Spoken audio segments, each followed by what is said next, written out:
a shadowy world of international espionage, their greatest fear is exposure. I'm Victor Ostrovsky. And I'm Lynn Adams. For a brief moment in the early 70s, Israel's foreign spy agency, the Mossad, found itself under the world's spotlight. It was in Munich, Germany, during the 1972 Summer Olympics, that a Palestinian terrorist group known as Black September seized 11 Israeli athletes at gunpoint. This single act of terror will cause the bloody Middle Eastern conflict to spill with all its brutal might onto the world stage, claiming the lives of the guilty along with the innocent.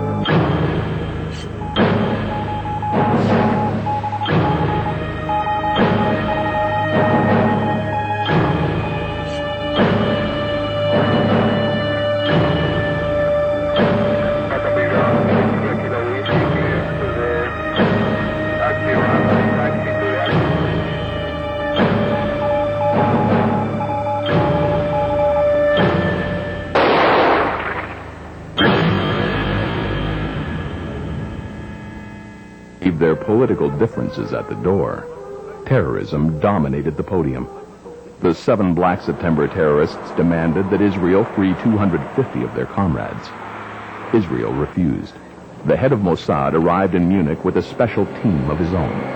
The German authorities refused to let them act. The Israelis watched helplessly as inexperienced and ill-equipped German sharpshooters failed to save the hostages.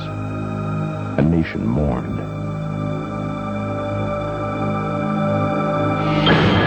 The mastermind behind this terrorist act was Ali Hassan Salameh, codenamed the Red Prince. As the bodies of the 11 slain athletes were put to rest, the state of Israel was jolted into angered mourning. Even before the Israeli blood had dried on the runway, Golda Meir, the Prime Minister of Israel, was plotting revenge. She summoned then-head of Mossad, Tzvi Zamir, to an urgent meeting in Herzliya, a town north of Tel Aviv. She commanded him to unleash Mossad's fury against those who dared to strike at Israel. Zamir, who had watched his nation's athletes slaughtered, helpless to do anything, was ready to strike. The man Zamir had placed in charge of this operation was Mike Harari, head of Mossad's Special Operation Branch, codenamed Metzadah. Zamir gave Harari a list of Palestinians allegedly involved in one way or another in the Munich massacre. This became known as the hit list. All the names on the hit list were tried in absentia by a secret court.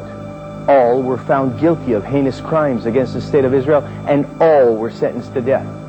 Within months, Israel's sword of vengeance struck its first blow.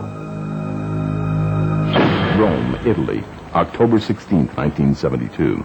Wael Zwatir is shot dead in the lobby of his apartment building. Paris, France, December 8, 1972.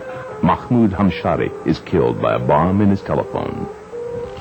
Nicosia, Cyprus, January 24, 1973. Abad al-Hir in an explosion in his hotel room. Paris, France, April 6, 1973. Basil el-Kubaisi is shot dead in the street. Beirut, Lebanon, April 9, 1973. Kamal Nassar, Mahmoud Najer, and Kamal Edwan are assassinated in their apartments by a combined Mossad and Navy commando force.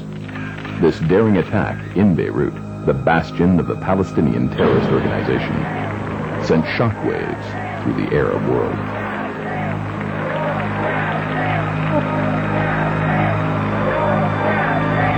Athens, Greece, April 12, 1973. Zaid Mushassi is killed in an explosion in his hotel room. Paris, France, June 28, 1973. Mohammed Bodaya is killed by a car bomb. His death left a void that would be filled by Carlos the Jackal. 11 months, 11 hits. Ali Hassan Salameh, the man the Mossad wanted most, was still at large. Then, from Mossad's London station, came a code black message. Red Prince, in Norway.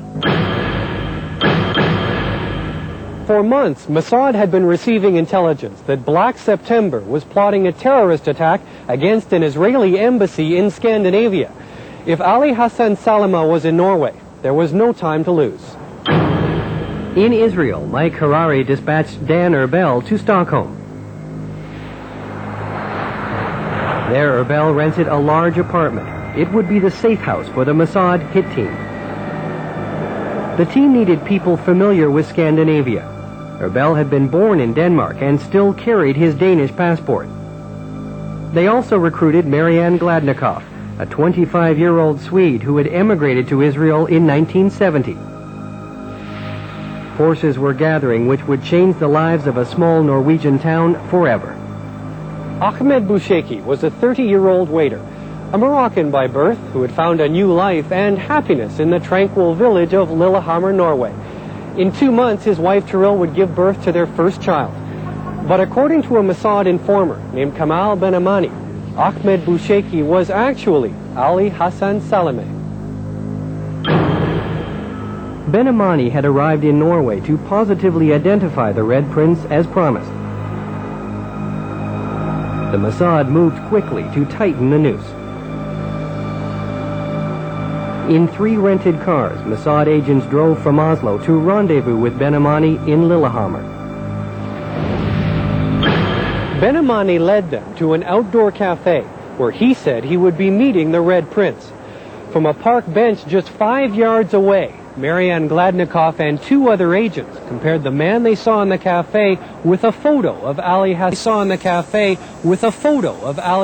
Salameh. They were convinced they had a match. The next day, Mossad agents followed the man believed to be the Red Prince and his pregnant wife to their East End apartment in a district known as Newtown. The 3 agents who would carry out the actual assassination were summoned. They would kill Salameh that night. The Mossad's chief, General Tzvi Zamir, would be close by. He had checked into a Hammer motel some 40 miles away.